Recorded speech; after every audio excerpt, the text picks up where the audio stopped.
Henning Soller. I'm a partner from the McKinsey office in Frankfurt, doing a lot of our work specifically with respect to data architecture, data transformations, also leading data architecture for McKinsey. So very happy to talk about one of the topics today that is very close to my heart, which is getting and retaining the data engineers. And Chris, if you can also bring up the slides that we had alongside of this one, because I wanted to give like a few numbers at the beginning that would illustrate also what is essentially the challenge that we have at hand. So if we move over to the next slide, what you see is essentially the challenge of most organizations that also we're serving today, with 7% of the organizations saying they're very effective at using the data and sort of getting primary objectives on data and analytics, whereas 48% say transformations that they have done in that respect have been either neutral or ineffective. 72% saying one of the main barriers with data management is that they cannot really scale the data and analytics impact that they would see. And 87% are saying that they lack the data and analytics talent to drive the transformation that they essentially want to take forward. So very, very few companies have realized any real benefit out of data and analytics. A lot of the companies see that sort of data management is sort of the key in order to scale their business. And most of them have identified talent as one of the key challenges that they see behind this in terms of how could they actually move this forward. And so I want to go into this topic, sort of how do you actually get to the data engineers? How do you get to the data translators? How do you get to the data scientists that you need in order to drive such an data and advanced analytics transformation at scale? So if we move over to the next page, we wanted to state a few key core beliefs that we have around this, which is first, data people are red fish, they are not blue fish. And what we mean is often sort of we see in organizations that they are trying to grow the data talent within what they would naturally see as the technology or the IT department. But essentially, this is a different kind of crew. These are different people.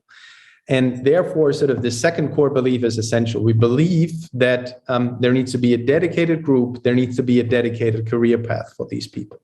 The worst thing that you can believe is that these are the typical technology guys, or these are the typical management guys that you can easily scale and grow into management positions over time. For some, you might be able to do that, but by far not for the vast majority.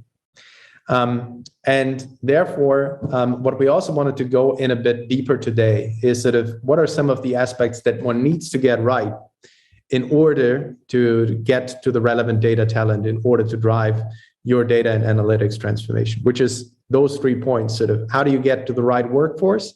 How do you get to the right work model? And what is also the right workplace that you need to get in place? If we look on the next slide a bit deeper sort of at the workforce, one of the things that we need to do is to really identify what kind of tech skills do we need, how do we get to a workforce strategy. Whereas the work model is more about, okay, how can I really make sure that the people also like working with me? So what is the journey? What is the operating model that will also make these people strive? And finally, how can I also put them into a workplace? How can I compete with the workplaces that others like Google or so that are also competing for this talent are essentially putting in place? Taking a bit of a deeper view on the workforce side on the next slide. We essentially wanted to go into what are some of the aspects that one needs to mind when doing this, which is, number one, you don't get these people from LinkedIn. You need to actually actively search for these people if you want to get them, which means you need to reach out to the universities. You need to get into the local data and analytics communities to be relevant. You need to essentially establish a brand within this space in order to ensure that you are a relevant position, that people know that they can have a relevant career within your institution. Do not believe, if you're a bank, if you're a consumer player, that you would be a natural home for a mathematician, that you would be a natural home for a data engineer that could also work at Google. So this is something that is essential, which also comes together with overcoming the age gap.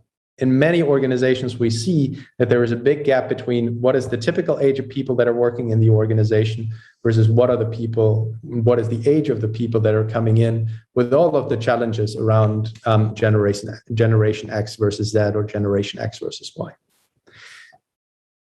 But just also going a bit into what is essentially the work model and what do we mean by this. So if we go over to the next slide, we also need to think about what do we need to provide to these people to stay with us on an ongoing basis, which essentially means, number one, of course, we need to attract the right people. We need to also ensure that the hiring and onboarding journey is a nice one for these people. We see in many of our clients that sort of hiring and onboarding takes months, and that you lose motivation and you lose people during the actual onboarding process if you've already identified, okay, like they will come to me. But sort of if the onboarding process takes like more than a few weeks, it will be a challenge for the future organization. And then what we also mentioned, we need to be an interesting place for these people to grow. So we need to manage and staff these people on relevant projects. We need to ensure that there is a proper feedback culture. We also need to provide them with the relevant development and learning opportunities in order to stay within our organization. And this does not mean that we provide them with the usual management training. This means we need to provide them with trainings that are in their community. We need to provide them with opportunities to stay close to, for example, the R community that would be around in your local city. And we also need to ensure that there is a retention plan around this, which also goes back to what we earlier discussed around the career path. Do we have a dedicated career path so that these people can grow into experts in analytics, not necessarily growing always into management positions within the company? And this essentially takes me also a bit into what is the final point that I would also like to talk a bit about. If you move over to the next page as well, is what is really the workplace. And workplace essentially goes together also a bit with the underlying operating model. We often see that if it is a very hierarchical operating model, if sort of the workplace is designed sort of in individual rooms, if there is no real tight integration of these people with the actual business that is happening on the ground, you will also not see the kind of traction. You will also not see the kind of real integration with the business processes that you would want to have in order to grow the digital talent and also in order for these people to have impact.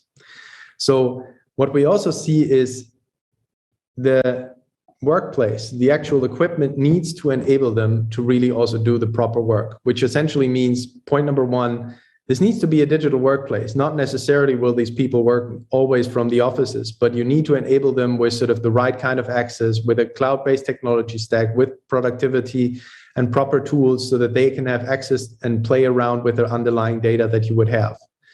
This also goes together with sort of the right kind of culture that needs to be established. This means we also take up the relevant innovations that are provided within these teams so that the people also have a purpose for why they would stay with your company on an ongoing basis. And there should be also a culture that is around servant leadership so that the people also feel that they are empowered to develop the right kind of algorithms so that the business people also take them serious in the development of these underlying new assets in order to see the real impact of this. And this also means that we need to design a physical workplace that brings them into the position that this becomes desirable. And this means we don't necessarily need to have large offices, but we need to have an innovative office space. This means we need large tables, we need to have proper screens so that the people can also visualize data. We need to ensure that there is proper equipment, because nothing is more dissatisfactory than sort of living with a standard computer that simply does not have enough power in order to run certain models, and you need to wait for results on an ongoing basis. So we also need to look at what is essentially the workplace that we need to have in order to enable this. So if I should bring this together, sort of what do we need in order to get to the top tier talent?